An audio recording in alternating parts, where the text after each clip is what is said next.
ನಮಸ್ಕಾರ ಸಮುದಾಯ ಟಿವಿಯ ವೀಕ್ಷಕರೇ, ಕರ್ನಾಟಕ ಕಂಡಂತಹ ಒಂದು ಬಾಲ್ಯ ಪ್ರತಿಭೆ, ದೈತ್ಯ ಪ್ರತಿಭೆ ಅಂತಲೇ ಹೇಳ್ಬೋದು. ಆಡುಮುಟ್ಟದ ಸೊಪ್ಪಿಲ್ಲ ಅಂತ ಹೇಳ್ತಾರೆ. ಹಾಗೆ ಅವರು ಕೈ ಆಡಿಸದೇ ಇರತಕ್ಕಂಥ ಕಲೆ, ಸಾಹಿತ್ಯ, ಸಂಸ್ಕೃತಿ ಮತ್ತು ವ್ಯಾಪಾರ, ಈ ವ್ಯವಹಾರ ಚಟುವಟಿಕೆಗಳು ಕೂಡ ಯಾವುದು ಇಲ್ವೇನೋ ಅಂತ ಅನಿಸುತ್ತೆ. ನೋಡಿ, ನನಗೂ ಕೂಡ ಭಾಳ ಭಾವೋದ್ರೇಕಕ್ಕೆ ಒಳಗಾಗ್ತಾ ಇದ್ದೀನಿ. ಯಾಕೆಂದರೆ ನಮ್ಮ ಎಲ್ಲರ ಬಾಲ್ಯದ ನೆನಪುಗಳು ನಮ್ಮನ್ನು ಸಾಯುವವರೆಗೂ ಕಾಡ್ತಾ ಇರ್ತದೆ ಅಂತ ಹೇಳ್ತಾರೆ.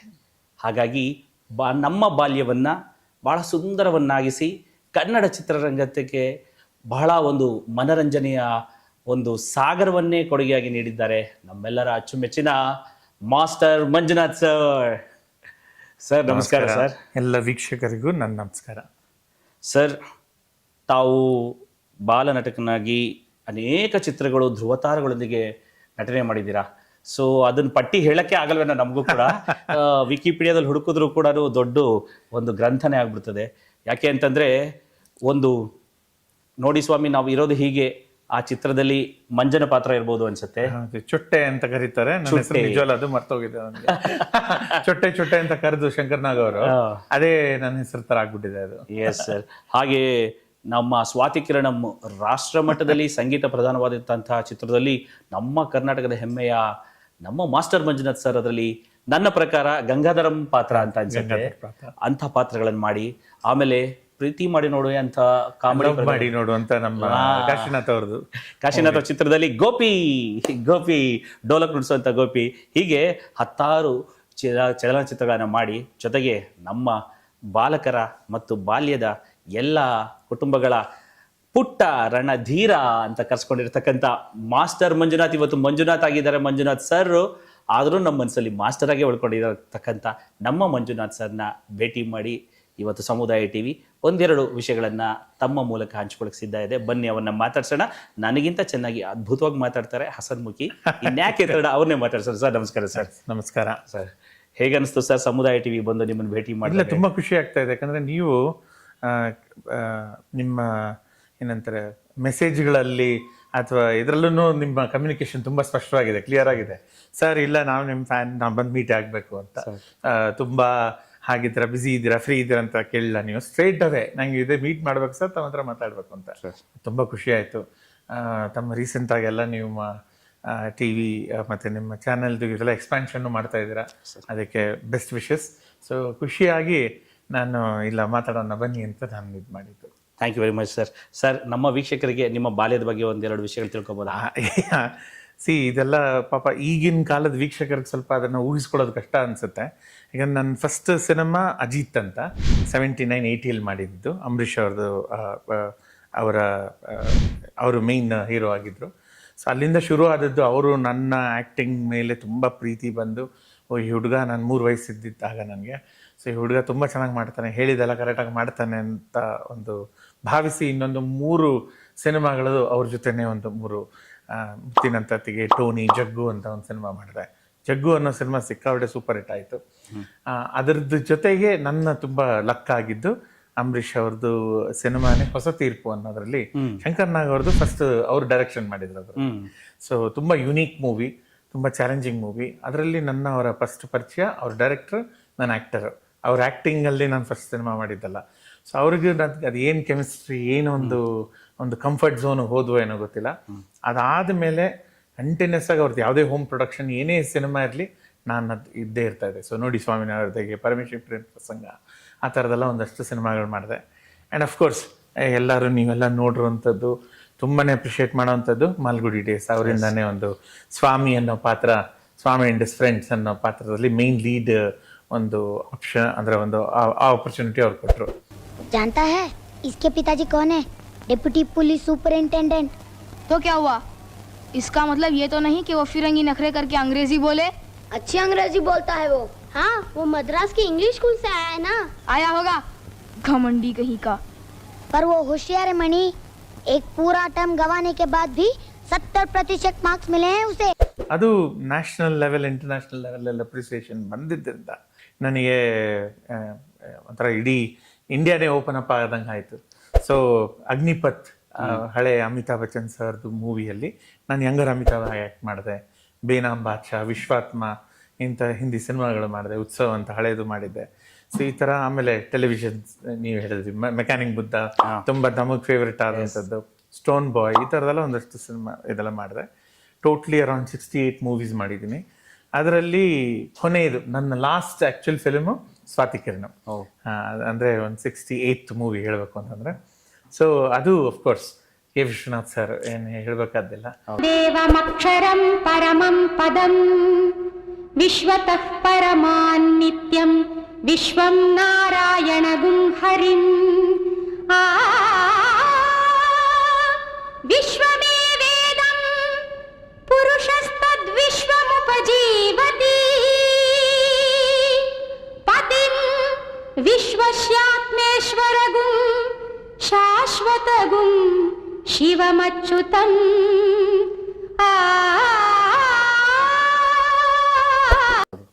ಅವ್ರ ಒಂದು ಫಿಲ್ಮಲ್ಲಿ ಆ್ಯಕ್ಟ್ ಮಾಡೋ ಒಂದು ಆಪರ್ಚುನಿಟಿ ಸಿಗೋದು once in life time opportunity.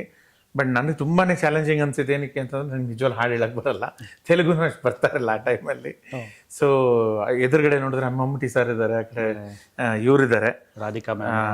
So ಈ ಒಂದು ಕಾಂಟೆಕ್ಸ್ಟಲ್ಲಿ ಆ ಒಂದು ಏನು ಪಾತ್ರ ಮಾಡಿದ್ದು ತುಂಬಾ ಚಾಲೆಂಜಿಂಗ್ ಆಗಿತ್ತು. ಬಟ್ ಏನೋ ದೇವ್ರ ದಯೆಯಿಂದ ಅದನ್ನು ಒಂದು ಒಳ್ಳೆ ಮೂಡ್ ಬಂದು ಇವತ್ತಿಗೂ ಹೈದರಾಬಾದಲ್ಲಿ ಇಲ್ಲಿ ಹೋದರೆ ಇಷ್ಟು ಪ್ರೀತಿಯಿಂದ ನಾನು ಆ ಪಾತ್ರ ಆ್ಯಕ್ಟ್ ಮಾಡೋದು ಗೊತ್ತಾದ ಮೇಲೆ ತುಂಬಾ ಪ್ರೀತಿಯಿಂದ ಮಾತಾಡಿಸ್ತಾರೆ. Sir super sir.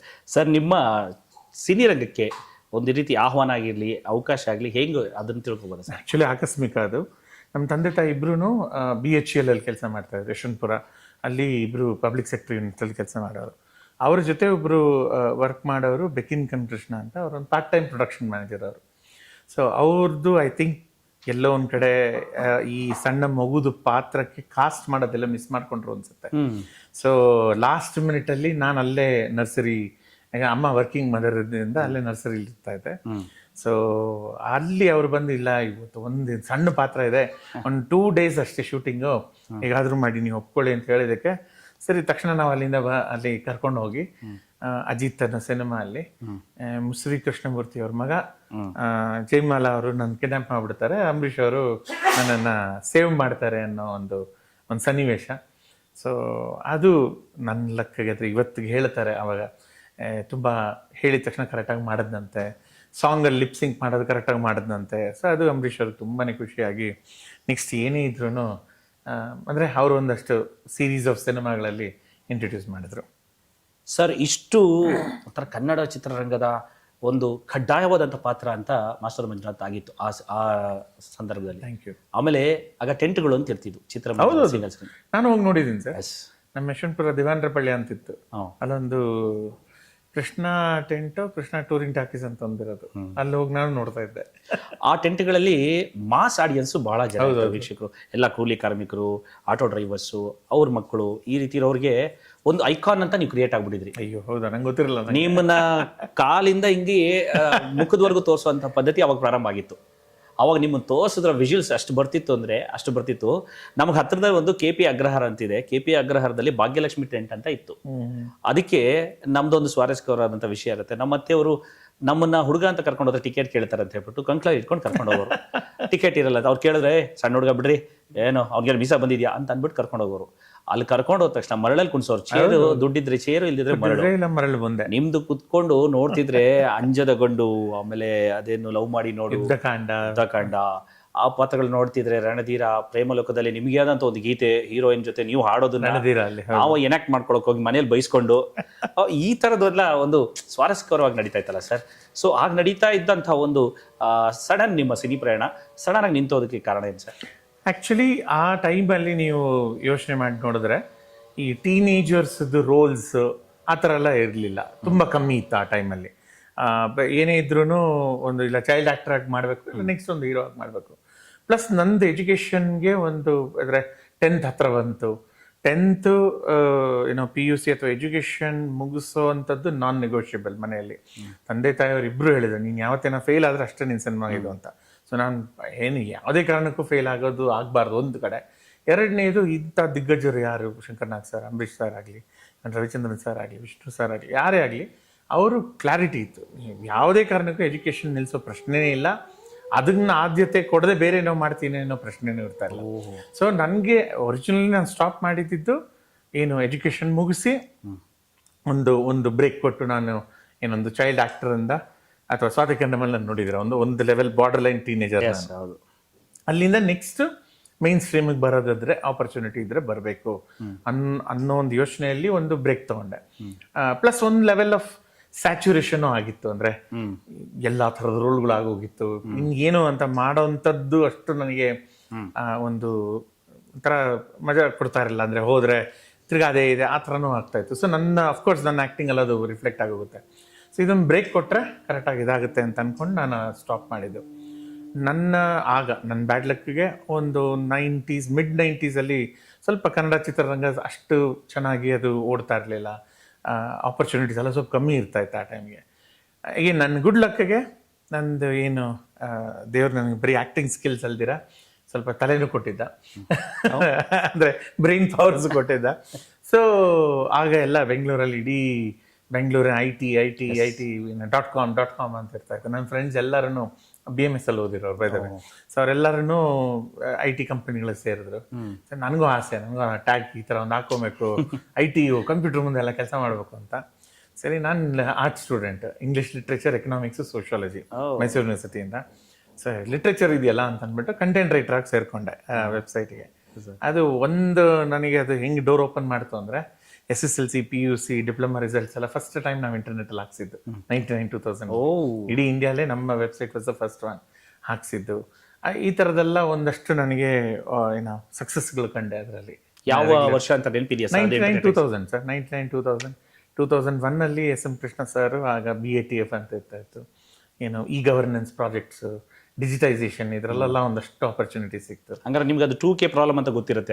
ಅಫ್ಕೋರ್ಸ್ ಮುಕ್ತಾಯ ಆಗ್ಬಿಡ್ತದೆ, ಏನೋ ಆಗೋಗ್ಬಿಡ್ತದೆ ಅಂತ ನಾವು ಹೆದರ್ತಿದ್ವಿ. ಈಗ ಆದ್ರೆ ಏನೂ ಇಲ್ಲ, Y2K ಅಂತ ಇಯರ್ 2000 ಅಂತ ಇಲ್ಲ, ಅದೇನು ತೊಂದರೆ ಆಗಿಲ್ಲ. ಬಟ್ ಡಿಜಿಟೈಸೇಷನ್ ಇವತ್ತೇನು ಭೂಮಿ ಪ್ರಾಜೆಕ್ಟ್ ಇದೆ, ಅಥವಾ ನಾವು BBMP ಹೆಂಗೆ ಆನ್ಲೈನ್ ಟ್ಯಾಕ್ಸ್ ಎಲ್ಲ ಕಟ್ತೀವಲ್ಲ, ಇದ್ರದ್ದು ಒರಿಜಿನಲ್ ವರ್ಷನ್ಸ್ ಅಲ್ಲಿ ನಾನು ಕೆಲಸ ಮಾಡಿದ್ದೇನೆ ಆ ಟೈಮಲ್ಲಿ. ಸೊ ಅದಾದ್ಮೇಲೆ ಅಫ್ಕೋರ್ಸ್ ನನಗೆ ಹೆಂಗೆ ಅದರಿಂದ ಅಂದರೆ ನನ್ನ ಆ್ಯಕ್ಟಿಂಗ್ ಬಿಟ್ಟು ನನ್ನ ನಾರ್ಮಲ್ ಲೈಫ್ ಏನಿದೆ, ವರ್ಕ್ ಏನು ಪ್ರೊಫೆಷ್ನಲ್ ಲೈಫಲ್ಲೂ ಸಕ್ಸಸ್ ಕಂಡಿದ್ರಿಂದ ನಾನು ಅದರೊಳಗೆ ಹಾಗೇ ಅದು ತೇಳ್ಕೊಂಡ್ಬಿಟ್ಟೋದೆ ಅದು. ಸೊ ಇದು ವಾಪಸ್ ಬರಬಾರ್ದು ಅಂತಿರಲಿಲ್ಲ, ಬರಬೇಕು ಅಂತಾನೂ ಇರಲಿಲ್ಲ. ಇವಾಗ ಒಂದು ಸ್ವಲ್ಪ ಒಳ್ಳೊಳ್ಳೆ ಆಪರ್ಚುನಿಟೀಸ್ ಬರೋದು. ಬಟ್ ಇದು ನನಗೆ ಒಂಥರ ಹೊಸ ಇದಲ್ಲ, ಯಾಕಂದರೆ 3 ವರ್ಷದಿಂದ ಒಂದು 16-17 ವರ್ಷದ ತನಕ ನೀವು ಒಂದು ಫೀಲ್ಡಲ್ಲಿ ಇದ್ದಾಗ ಒಂದು 10-12 ವರ್ಷ ಅದನ್ನೇ ಮಾಡಿ ಇದು ಬೇರೆದು. ಈ ಜಗತ್ತೇ ಒಂದು ಹೊಸ ತರ ಕಾಣಿಸ್ತಾ ಇತ್ತು. ಆವಿಷ್ಕಾರ ಮಾಡಬೇಕು ಅಂತ, ಏನೋ ಮಾಡಬೇಕು ಇದ್ರಲ್ಲಿ ಏನೋ ಅಚೀವ್ ಮಾಡಬೇಕು ಅಂತ. ಸೊ ಅದರಲ್ಲೇ ಮುಂದೆ ಹೊಟ್ಟೋದೆ. ಬ್ಯಾಂಗ್ಳೂರ್ ಮೈಸೂರು ನಮ್ಮ ನೈಸ್ ಕಾರಿಡಾರ್ ಪ್ರಾಜೆಕ್ಟ್ ಅಲ್ಲಿ ಒಂದು ಆಲ್ಮೋಸ್ಟ್ 15 years ಅಲ್ಲಿ ಕೆಲಸ ಮಾಡಿದೆ. ಈಗ ನಂದೇ ಸ್ವಂತ ಗವರ್ಮೆಂಟ್ ಲೈಸನಿಂಗ್ಗೆ ಕನ್ಸಲ್ಟೆಂಟ್ ಆಗಿ ನಂದೇ ಸ್ವಂತ ಕಂಪನಿ ಮಾಡ್ಕೊಂಡಿದ್ದೀನಿ. Super sir. ಆಕ್ಟರ್ ಮಾಸ್ಟರ್ ಮಂಜುನಾಥ್ಗೂ ಈಗಿರ್ತಕ್ಕಂಥ ಉದ್ಯಮಿ ಅಂತಾನೆ ಕರಿಬಹುದು, ಉದ್ಯಮಿ ಮಂಜುನಾಥ್ಗೂ ಯಾವುದು ನಿಮಗೆ ಬಹಳ ಇಷ್ಟ ಮತ್ತೆ ಯಾವುದು ನಿಮಗೆ ತೃಪ್ತಿ ತಂದಿದೆ? ಕಷ್ಟ ಸರ್, ಆ ಪ್ರಶ್ನೆ ತುಂಬಾ ಕಷ್ಟ ಆನ್ಸರ್ ಮಾಡೋದು. ದ ಕ್ರಿಯೇಟಿವ್ ಪರ್ಸನ್ ನನ್ನ ಹಾರ್ಟಲ್ಲಿರೋರು ಅಫ್ಕೋರ್ಸ್ ಆ್ಯಕ್ಟರೇ. ಈಗ ಆ್ಯಕ್ಟರ್ ಆಗಿ ಏನು ಮಾಡಬೇಕು, ಎಷ್ಟು ಇದು ನೋಡಿ 30 ವರ್ಷ ಆದಮೇಲೆ ಅಥವಾ 25 ನಾನು ಲಾಸ್ಟ್ ಆ್ಯಕ್ಟ್ ಮಾಡಿ 30 ವರ್ಷ ಆಯಿತು ಅಂತ ಇಟ್ಕೊಳ್ಳಿ. ಅದಾದ್ಮೇಲೂ ನೀವು ಎಷ್ಟು ಪ್ರೀತಿಯಿಂದ ನಾನು ಮಾತಾಡಿಸ್ತೀರ ಅಂದರೆ ಇದು ಎಲ್ಲಾದ್ರೂ ಓವರ್ ರೈಡ್ ಮಾಡುತ್ತೆ ಅದು. ಬಟ್ ಎರಡೂ ಒಂದಕ್ಕೊಂದು ಇಂಟರ್ಲಿಂಕ್ಡ್ ಅದು. ನಾನು ಅದು ಮಾಸ್ಟರ್ ಮಂಜುನಾಥ್ ಆಗಿರೋದ್ರಿಂದಾನೇ ನನಗೆ ಉದ್ಯಮದಲ್ಲೂ ನಾನು ಹಲವಾರು ಕಡೆ ಗೌರ್ಮೆಂಟಲ್ಲಿ ಅಥವಾ ಎಲ್ಲೇ ಹೋದ್ರೂ ಫಸ್ಟ್ ನನ್ನನ್ನು ರೆಕಗ್ನೈಸ್ ಮಾಡೋದು ಮಾಸ್ಟರ್ ಮಂಜುನಾಥ್ ಆಗಿ. ಸೊ ಆ ಪ್ರೀತಿ, ಆ ಒಂದು ವಿಶ್ವಾಸ, ಅದೊಂದು ಏನಂತಾರೆ ಒಂದು ಸ್ನೇಹ ಬೇಗ ಇದಾಗುತ್ತೆ. ಅದಾದ್ಮೇಲೆ ಬಿಸ್ನೆಸ್ ಬರುತ್ತೆ. ಬಿಸ್ನೆಸ್ ಬಂದಾಗ ಪರವಾಗಿಲ್ಲ, ಇವರು ಅಂದರೆ ಇವ್ರಿಗೆ ಆ ನಾಲೆಡ್ಜ್ ಇದೆ, ಇವರು ಕರೆಕ್ಟ್ ಸೊಲ್ಯೂಷನ್ಸ್ಗಳು, ಕರೆಕ್ಟ್ ಸಜೆಷನ್ಸ್ ಕೊಡ್ತಾರೆ ಅನ್ನೋದು ಖುಷಿಯಾಗಿ ತೊಗೊಳ್ತಾರೆ. ಬಟ್ ಆ ಇನಿಷಿಯಲ್ ಏನದು ಐಸ್ ಬ್ರೇಕಿಂಗ್ ಅಥವಾ ಡೋರ್ ಓಪನಿಂಗ್ ಇದೆಯಲ್ಲ, ಅದು ಡೆಫಿನೆಟ್ಲಿ ಮಾಸ್ಟರ್ ಮಂಜುನಾಥ್ ಅಂತಾನೆ ಅದು ಡೋರ್ ಓಪನ್ ಆಗೋದು. ಬರೀ ಇದರಿಂದ ಆಗೋದಕ್ಕೆ ಸಾಧ್ಯನೇ ಇಲ್ಲ ಅದು. ಸರ್, ನೀವು ಕಪ್ಪು ಬಿಳುಪಿಂದ ಹಿಡಿದು ಸಿನಿಮಾಸ್ಕೋಪು, ಈಸ್ಟ್ಮೆನ್ ಕಲರು, ನಂತರ ಸಿನಿಮಾಸ್ಕೋಪ್ ಅನ್ಸುತ್ತೆ ನನ್ನ ಪ್ರಕಾರ, ಅದರಿಂದ ನೋಡ್ಕೊಂಡ್ ಬಂದಿದ್ರಿ. ಈಗ ಪ್ಯಾನ್ ಇಂಡಿಯಾವರೆಗೂ ಕೂಡ ರೀಚ್ ಮಾಡಿ ಪ್ಯಾನ್ ಇಂಡಿಯಾ ನೋಡ್ತಾ ಇದ್ರಿ. ನಿಮಗೆ ಚಿತ್ರರಂಗದ ಪಯಣ ಹೇಗಿದೆ, ಹೇಗೆ ಅನಿಸ್ತಿದೆ ಈಗ? ಸರ್, ಆಗ ನಮ್ಮ ಚಾಲೆಂಜಸ್ಸೇ ಬೇರೆ ಇತ್ತು ನೋಡಿ. ಒಂದು ಸಿನಿಮಾಗೆ 100% ಅಂತಂದ್ರೆ ಒಂದು 60-70% ಖರ್ಚು ಬರೀ ಫಿಲ್ಮ್ ರೋಲ್ಗಳ ಮೇಲೆ ಹೋಗೋದು. ಫಿಲ್ಮ್ ರೋಲ್ನ ಪ್ರೊಸೆಸ್ ಮಾಡೋದು, ಅದನ್ನ ನಿಮಗೆ ತೆರೆಗೆ ತರೋಂಥದ್ದು, ಎಷ್ಟು ನಂಬರ್ ಆಫ್ ಪ್ರಿಂಟ್ಸ್ ಹಾಕಕ್ಕೆ ಸಾಧ್ಯತೆ ಇದೆಯೋ ಅಷ್ಟು ಥಿಯೇಟರ್ಗಳ ಮಾತ್ರ ಹೋಗಕ್ಕೆ ಸಾಧ್ಯ ಆಗ್ತದೆ. ಯಾರೋ ಸರಿಯಾಗಿ ನಟನೆ ಮಾಡಿದ್ರೆ ರೀಲ್ ತಿಂತ ನೀವು ಹೆಚ್ಚಿಗೆ ಅಂತ ಏನೋ ಮಾತು ಎಕ್ಸಾಕ್ಟ್ಲಿ ಮಾಡಿ ಆ ಥರ ಮಾಡಿ ನೀವೇನಾದ್ರೂ ಕರೆಕ್ಟಾಗಿ ತುಂಬಾ ಸತಿ ಟೇಕ್ಸ್ ತಗೊಂಡ್ರೆ ನಿಮ್ಗೆ ನೆಕ್ಸ್ಟ್ ಸಿನಿಮಾಲ್ಲಿ ಆಪರ್ಚುನಿಟಿ ಸಿಗ್ತಾ ಇರಲ್ಲ. ಸೊ ಪ್ರತಿಯೊಂದನ್ನು ನೀವು ಕರೆಕ್ಟಾಗಿ ಒಂದೇ ಸತಿ ಆ ಟೈಮಿಗೆ ಕರೆಕ್ಟಾಗಿ ಮಾಡಬೇಕು. ಆಮೇಲೆ ನೀವು ಏನು ಮಾಡಿದ್ದೀರಾ ಅಂತ ಅನ್ನೋದು ಇವತ್ತಿನ ಡಿಜಿಟಲ್ ವರ್ಲ್ಡ್ ಅಲ್ಲಿ ತಕ್ಷಣ ನೀವು ನೋಡ್ಕೊಳ್ಬಿಡೋದು. ಆಗ ನಮ್ಗೆ 3-4 ತಿಂಗಳ ತನಕ ಗೊತ್ತೇ ಆಗ್ತಾ ಇರಲ್ಲ ಏನು ಮಾಡಿದೆ ಕರೆಕ್ಟ್ ಆಗಿದೆಯಾ ಇಲ್ವಾ ಅಂತ. ಸೊ ನಮ್ಮ ಮೇಲೆ ಏನು ಪ್ರೆಷರ್ ಇತ್ತು, ನಮ್ಮ ಮೇಲೆ ಏನೊಂದು ಎಕ್ಸ್ಪೆಕ್ಟೇಷನ್ಸ್ ಇತ್ತು, ತುಂಬಾ ಹೈ ಇತ್ತು ಅದು. ಸೊ ಕಂಪೇರ್ ಮಾಡೋದು ತುಂಬಾ ಕಷ್ಟ ಇದೆ. ಅಂದ್ರೆ ಅವತ್ತಿನ ಸಿಚುವೇಶನ್ಗಳಿಗೆ, ಅವತ್ತಿದ್ದ ಬಜೆಟ್ಗಳಿಗೆ, ಅವತ್ತಿದ್ದ ರೀಚ್ಗಳಿಗೆ, ಅವತ್ತು ಹಲವಾರು ನಮ್ಮ ಸಿನಿಮಾಗಳು ಅಕ್ರಾಸ್ ಪ್ಯಾನ್ ಇಂಡಿಯಾ ಅವತ್ತೇ ಓಡಿದೆ, ಇಲ್ಲ ಅಂತಲ್ಲ. ಬಟ್ ಅದರ ಅವೇರ್ನೆಸ್ಗೂ ಸೋಷಿಯಲ್ ಮೀಡಿಯಾ ಇರಲಿಲ್ಲ. ಅದರದ್ದು ಬೇರೆ ಬೇರೆ ರೀಜನ್ಗೆ ಮುಟ್ಟೋದಕ್ಕೆ ಚಾಲೆಂಜಸ್ಗಳು ಬೇರೆ ಇರ್ತಾ ಇತ್ತು. ಇವತ್ತು ನಮ್ಮ ಡಿಜಿಟಲ್ ವರ್ಲ್ಡ್ ಅಲ್ಲಿ ಇದೆ, ಈಗ ನಂಬರ್ ಆಫ್ ಏನಂತಾರೆ ಎಷ್ಟು ದಿನ ಓಡ್ತು ಅನ್ನೋದು ನಂಬರ್ ಆಫ್ ಸ್ಕ್ರೀನ್ಸ್ಗೆ ಬಂದಿದ್ದೀವಿ, ಈಗ ನಂಬರ್ ಆಫ್ ಟಿಕೆಟ್ಸ್ಗೆ ಬಂದಿದ್ದೀವಿ. ದಟ್ ವಿಲ್ ಶೋ ನಿಮ್ಮ ಏನೋ ರೀಚ್ ಹೇಗಾಗಿದೆ, ಇದಿದೆ. OTT ಬಂದಿದೆ, ಇನ್ನು ಎಷ್ಟು ಜನ ನೋಡ್ತಾರೆ ಅನ್ನೋದು ಅದರದ್ದು ಇದಾಗಿದೆ. ಸೊ ಡೆಫಿನೆಟ್ಲಿ ಕಂಪೇರ್ ಮಾಡೋದು ಸ್ವಲ್ಪ ಕಷ್ಟನೇ. ಬಟ್ ನನಗೆ ಆ ಕನ್ವೆನ್ಷನಲ್, ನಾನು ಅಲ್ಲಿಂದ ಬಂದಿರೋನಾಗಿಂದ ಡಿಜಿಟಲ್ನ ಉಪಯೋಗಿಸ್ಕೊಂಡು ಇನ್ನೂ ನಾವು ಮುಂದಕ್ಕೆ ತೊಗೊಂಡೋಗ್ಬೋದು ಅಂತ ಒಂದು ಒಪಿನಿಯನ್. ಇದ್ರ ಬಗ್ಗೆ ಕ್ರಿಟಿಸಿಸಮ್ ಅಲ್ಲ, ಬಟ್ ಇದನ್ನ ನಾವು ಉಪಯೋಗಿಸ್ಕೊಂಡು ಇನ್ನೂ ನೆಕ್ಸ್ಟ್ ಲೆವೆಲ್ಗೆ ನಾವು ತೊಗೊಂಡೋಗ್ಬೇಕು ಅನ್ನೋ ಒಂದು ಆಸೆ. ಬಟ್ ಓಕೆ, ಏನೋ ನಾವು ಅಂದರೆ ಇವಾಗ ಡಿಜಿಟಲ್ ಇದೆ, ನಾವು 10 ಟೇಕ್ ತೊಗೊಳ್ಬೋದು ಅಂತ 10 ಟೇಕ್ ತೊಗೊಳ್ಳೋದು ಸರಿ ಅಲ್ಲ. ಅದರಲ್ಲೂ ನಾವು ಶಿಸ್ತನ್ನು ಮಾಡ್ಕೊಂಡು ಹೋದ್ರೆ ಇನ್ನೂ ಚೆನ್ನಾಗಿ ಮಾಡ್ಬೋದು ಏನೋ ಅನ್ಸುತ್ತೆ ನನಗೆ. ಸರ್, ಹೇಗಿದ್ರು ನಿಮ್ಮ ತಂದೆ ತಾಯಿಗಳು ನೌಕರರಾಗಿದ್ರು ಅಂತ ಹೇಳ್ತಾರೆ. ಸೊ ಅವ್ರಿಗೆ ನಿಮ್ಮನ್ನು ಚೆನ್ನಾಗಿ ಓದಿಸ್ಬಿಟ್ಟು ವಿದ್ಯಾವಂತನಾಗಿ ಮಾಡಬೇಕು ಅಂತ ಭಾಳ ಆಸೆ ಇತ್ತು. ಬಟ್ ಅಕಸ್ಮಾತಾಗಿ ಬಂದಂಥ ಸಿನಿಮಾ ಆಪರ್ಚುನಿಟಿ ನಿಮ್ಮನ್ನು ತಗೊಂಡು ಹೋಗ್ಬಿಟ್ಟು ಚೈಲ್ಡ್ ಸೂಪರ್ ಸ್ಟಾರ್ ಅಂತ ನಿಲ್ಲಿಸ್ಬಿಡ್ತು. ಆವಾಗ ಅವ್ರ ಭಾವನೆ ಹೇಗಿತ್ತು? ಸೂಪರ್ ಸ್ಟಾರ್ ಅದನ್ನು ಅಕ್ಸೆಪ್ಟ್ ಮಾಡ್ಕೊಳ್ಳೋದು ಹೇಗಿತ್ತು ಅವ್ರಿಗೆ? ಮತ್ತೆ ನಂತರ ಏನಾದ್ರು ಬದಲಾವಣೆ? ಅವರ ಮೈಂಡಲ್ಲಿ ತುಂಬ ಕ್ಲಾರಿಟಿ. ನೋಡು, ಇದೆಲ್ಲ ತಾತ್ಕಾಲಿಕ.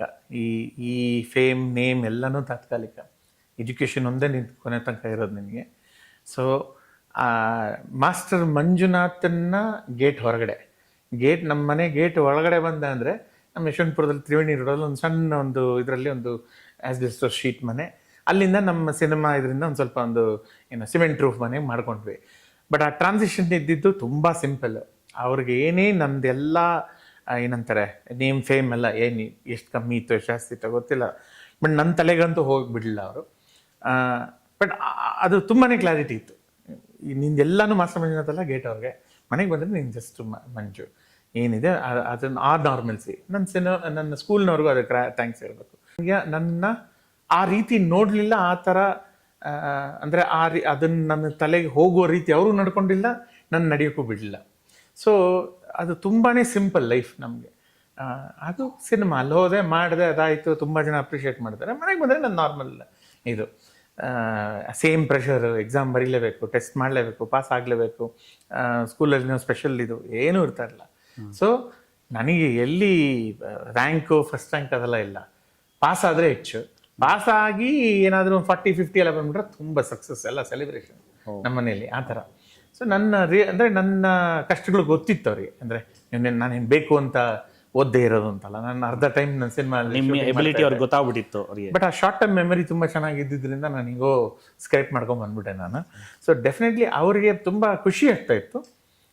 ಬಟ್ ಆ ಖುಷಿ ಬಂದು ಏನಂತಾರೆ ನನಗೆ ಸಿನಿಮಾ ಕರಿಯರ್ನ ಎನ್ಕರೇಜ್ ಮಾಡ್ಕೊಂಡು ಮುಂದಕ್ಕೆ ತೊಗೊಂಡು ಹೋಗ್ತಾ ಇತ್ತು ಹೊರತು ಯಾವುದೇ ನೆಗೆಟಿವ್ ಆಗಲಿ ಪಾಸಿಟಿವ್ ಎರಡಿಗೂ ಅದನ್ನ ಅಡ್ಡ ಬರಕ್ ಬಿಡ್ತಾ ಇರಲಿಲ್ಲ. ಸರ್, ನಂತರ ನೀವು ಆ್ಯಕ್ಟ್ ಮಾಡಿದಂಥ ಸಿನಿಮಾಗಳು ಶತದಿನೋತ್ಸವ, ಅದು ರಜತೋತ್ಸವ, ಏನೇನೋ ಸಂಭ್ರಮಾಚರಣೆ. ಈಗ ಅದ್ರ ಪ್ರಯಾಣ ಹೆಂಗಿರ್ತಿತ್ತು? ಯಾಕಂದರೆ ಎಲ್ಲ ಚಿತ್ರಗಳು ನಿಮ್ಮನ್ನು ನೋಡಿದಾಗ ನೀವು ಒಂದು ಬಿಳಿ ಬಟ್ಟೆಗಳು ಹಾಕೊಂಡು ಕೂತ್ಕೊಂಡಿದ್ದು ದೊಡ್ಡ ದೊಡ್ಡ ನಾಟಕಗಳ ಜೊತೆ, ಆ ಸಂಭ್ರಮ ಎಲ್ಲ ನಿಮ್ಗೆ ಹೆಂಗಿರ್ತಿತ್ತು ರಾಜ್ಯ ಪ್ರವಾಸ? ಸರ್, ತುಂಬ ಖುಷಿ ಆಗ್ತಾ ಇತ್ತು. ಅವಾಗ ಆ ಸೆಲೆಬ್ರೇಷನ್ಗೆ ಒಂದು ಡಿಫೈನ್ಡ್ ಪ್ರೋಗ್ರಾಮ್ ಇರ್ತಾ ಇತ್ತು. ಅಂದರೆ ಇವಾಗ ನಾವು 100 ಡೇಸ್ ಆಯ್ತಾ ಒಂದು ಫಂಕ್ಷನ್ ಇರೋದು, ಎಲ್ಲರನ್ನೂ ಕರೆಯೋರು, ಗೆಸ್ಟ್ಗಳು ಕರೆಯೋರು, ಚೀಫ್ ಗೆಸ್ಟ್ ಎಲ್ಲ ಬರೋರು. ಫಾರ್ ಎಕ್ಸಾಂಪಲ್ ರಣಧೀರ 25 ವೀಕ್ಸ್ ಓಡ್ತು. ಸೊ ಅದಕ್ಕೊಂದು ಗ್ರ್ಯಾಂಡ್ ಸೆರೆಮನಿ ನಮ್ಮ ಚೌಡಯ್ಯ ಮೆಮೊರಿಯಲ್ ಅಲ್ಲಿ ಮಾಡಿ ಅಮಿತಾಬ್ ಬಚ್ಚನ್ ಸರ್ ಬಂದಿದ್ದರು, ಎಲ್ಲ ತುಂಬ ದಿಗ್ಗಜರೆಲ್ಲ ಬಂದು ವಿಶ್ ಮಾಡಿ ಹೋದರು. ಸೊ ನಮ್ಮ ಏನೋ ಎಫರ್ಟ್ ಹಾಕಿ ಅದರದ್ದು ರಿವಾರ್ಡ್ಸ್ ಎಲ್ಲ ಬಂದಾಗ, ಅಂದರೆ ಆ ಥರ ಅಪ್ರಿಸಿಯೇಷನ್ ಬಂದು ನಾವು ಹೋದಾಗ ಅದೊಂಥರ ಡಿಫೈನ್ಡ್ ಖುಷಿ. ಈಗ ಸ್ವಲ್ಪ ಏನಂತಾರೆ ಇನ್ಸ್ಟೆಂಟ್ ಇದೆ. ಈಗ ಏನಾದರೂ ನೀವು ಹೇಳದಂಗೆ ಈಗ ಒಂದು 1 ಮಿಲಿಯನ್ ವ್ಯೂಸ್ ಬಂದ್ರೇ ತಕ್ಷಣಕ್ಕೆ ನಮ್ಗೆ ಗೊತ್ತಾಗ್ಬಿಡುತ್ತೆ. ಫೋನ್ ತೆಗೆದು ಚೆನ್ನಾಗಿದೆ, ಖುಷಿ ಆಯಿತು, ಅಷ್ಟೇ, ನೆಕ್ಸ್ಟ್ ಮುಂದಕ್ಕೆ ಹೋಗ್ತಾ ಇರ್ತೀರ ನೀವು. ಹೌದು. ಬಟ್ ಅವತ್ತಿಗೆ ಪೇಸು ಅದೇ ಥರ ಸ್ಲೋ ಇತ್ತು. ಖುಷಿನೂ ಅದೇ ಥರನೇ ಸ್ವಲ್ಪ ಎಂಜಾಯ್ ಮಾಡೋದು ಪೀರಿಯಡ್ ಸ್ವಲ್ಪ ಜಾಸ್ತಿ ಇರ್ತಾ ಇತ್ತು. ಸರ್ ತಂದೆ ತಾಯಿ ಹೇಗಿದ್ರು ನೌಕರಿಯಲ್ಲಿದ್ದಾಗ ಅವ್ರಿಗೆಲ್ಲ ಏನು ಆಸೆ ಇರುತ್ತೆ ಅಂದ್ರೆ ಸರ್ಕಾರಿ ಹುದ್ದೆಯಲ್ಲಿ ಇರ್ಬೇಕು ನಮ್ಮ ಮಕ್ಕಳು ಅಂತ ಆಸೆ ಇರುತ್ತೆ. ನಮ್ಮ ತಂದೆ ತಾಯಿ ಅದೇನೇ ಎಕ್ಸಾಕ್ಟ್ಲಿ ಅದೇ ಇದ್ದಿದ್ದು. ಹೌದು, ಹೇಗಾದ್ರೂ ಮಾಡಿ ನಾನು ಇದು ಮಾಡಿ ಬ್ಯಾಂಕಲ್ಲಿ ನಾನು ಸೇರ್ಕೊಂಬಿಡು ಅಥವಾ ಆ ಥರದ್ದೇ ಫೋಕಸ್ ಇದ್ದಿದ್ದು ಅವ್ರದ್ದು. ಪ್ರೈವೇಟ್ ಸೆಕ್ಟರ್ ಈಗ IT ಈ ಥರ ಬೆಳೀತದೆ, ಈ ಥರ ಒಂದು ಇದಾಗುತ್ತೆ ಅಂತ ಯಾರೂ ಊಹಿಸ್ಕೊಳಕ್ ಆಗ್ತಾರಲ್ಲ. ಅಂದರೆ ನಾನು ಇನ್ನೇನು ಹೆಚ್ಚು ಕಮ್ಮಿ ಟೈಪಿಂಗ್ ಸೇರೋ ಟೈಮಲ್ಲಿ ಕಂಪ್ಯೂಟರ್ ಬಂದ್ಬಿಡ್ತು. ಸೊ ಅದು ಏನೋ ಕಲಿಬೇಕು ಅಂತ ಅವಾಗ ಡಾಸ್ ಪ್ರಾಂಪ್ಟ್ ಅಂತ ಒಂದೆಲ್ಲ ಕಪ್ಪಾಗಿರೋದು, ಏನು ಹಿಂದೆ ಗೊತ್ತಾಗ್ತಾ ಇರಲ್ಲ, ಮುಂದೆ ಗೊತ್ತಾಗ್ತಾ ಇರಲ್ಲ. ಸೊ ಅದೊಂದಷ್ಟು ಹೋಗಿ ನೋಡೋಣ ಕಲಿಯೋಣ ಅಂದರೆ ತಲೆಗೆ ಏನೂ ಅರ್ಥ ಆಗ್ತಾ ಇಲ್ಲ ಈ ಟೈಮಲ್ಲಿ. ಸೊ ಬಟ್ ಅವರು ಜಸ್ಟ್ ಬಿಕಾಸ್ ಆ ಥರ ಸೇರ್ಲಿಲ್ಲ ಅಂತಂದ್ರೆ ಡಿಸ್ಕರೇಜ್ ಇಲ್ಲ. ಅವರು ಹೇಳ್ತಾ ಇದ್ದಿದ್ದು ತುಂಬ ಕ್ಲಿಯರ್, ನೀನು ಯಾವುದೇ ಹುದ್ದೆ ಮಾಡು, ಯಾವುದೇ ಜಾಬ್ ಮಾಡು, ಎಲ್ಲೇ ಹೋಗಿ ಮಾಡು, ಮನಸ್ಸು 100% ಇಟ್ಟು ಮಾಡು. ಅದನ್ನು ನಿನ್ನ ಬೆಸ್ಟ್ ಎಬಿಲಿಟಿ, ನಿನ್ನ ಬೆಸ್ಟ್ ಎಫರ್ಟ್ ಹಾಕು. ಅದು ಬಿಟ್ಟು ನೀನು ಇದು ಮಾಡೋಕ್ಕೆ ಹೋಗ್ಬೇಡ, ಏನು ಅಯ್ಯೋ ಇದು ಸರಿ ಇಲ್ಲ ಅದು ಸರಿ ಇಲ್ಲ. ಸೊ ನನಗೆ ಈ ಕೆಲಸ ಸರಿ ಇಲ್ಲ ಅನ್ನೋ ಆ ಸ್ಟೇಟ್ಮೆಂಟೇ ನಂಗೆ ಅರ್ಥ ಆಗಲ್ಲ. ಅಂದರೆ ನನಗೆ ಮಾಡಕ್ಕೆ ಬರದೇ ಇರಬೇಕು, ಅಥವಾ ನಾನು ಬೇರೆ ರಾಂಗ್ ಹುದ್ದೆಯಲ್ಲಿದ್ದೀನಿ. ಸೊ ನೀವು ಕ್ಲಿಯರ್ ಇದ್ರಿ ಆ ಅಷ್ಟೇ. ವಿಷಯದಲ್ಲಿ.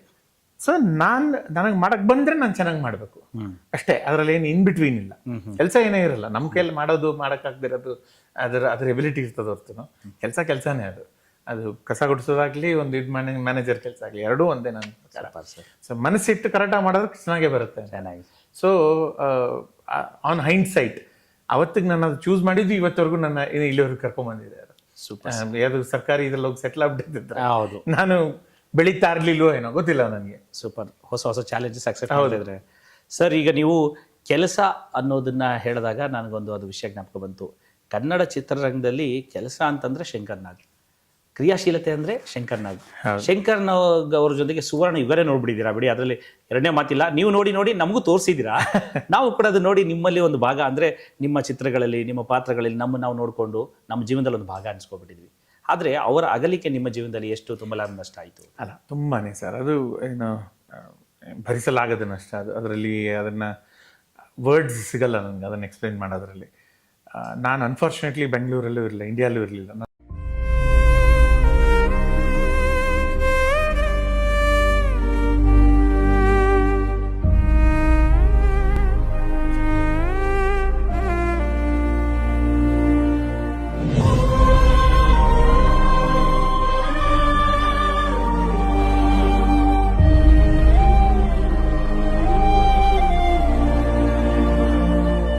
ಮಾರಿಷಸ್ಸಲ್ಲಿ ಸ್ಟೋನ್ ಬಾಯ್ ಅನ್ನೋ ಶೂಟಿಂಗಲ್ಲಿದೆ, ನಾಗಾಭರಣ ಸರ್ದು ಡೈರೆಕ್ಷನ್.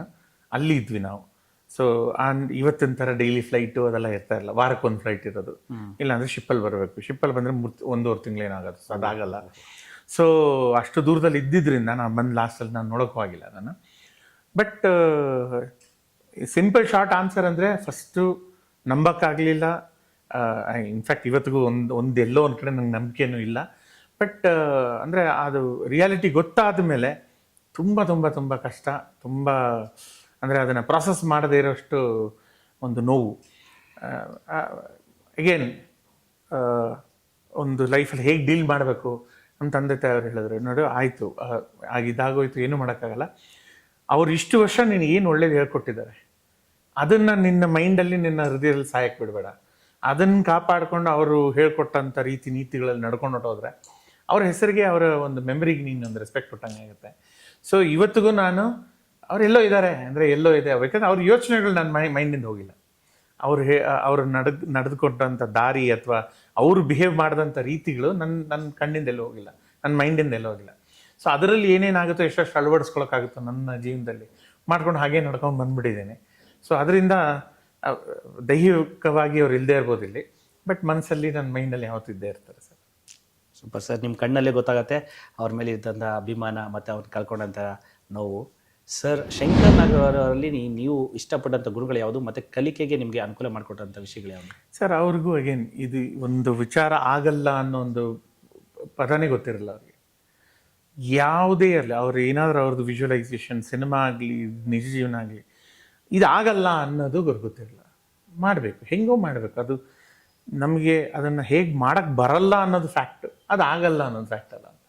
ಸೊ ಅವ್ರ ಬಗ್ಗೆ 1000 ಮಾತುಗಳು ಆಲ್ರೆಡಿ ಆಡಿದ್ದೀನಿ, ತಿರ್ಗಾ ರಿಪೀಟ್ ಮಾಡ್ತಾಯಿದ್ದೀನಿ.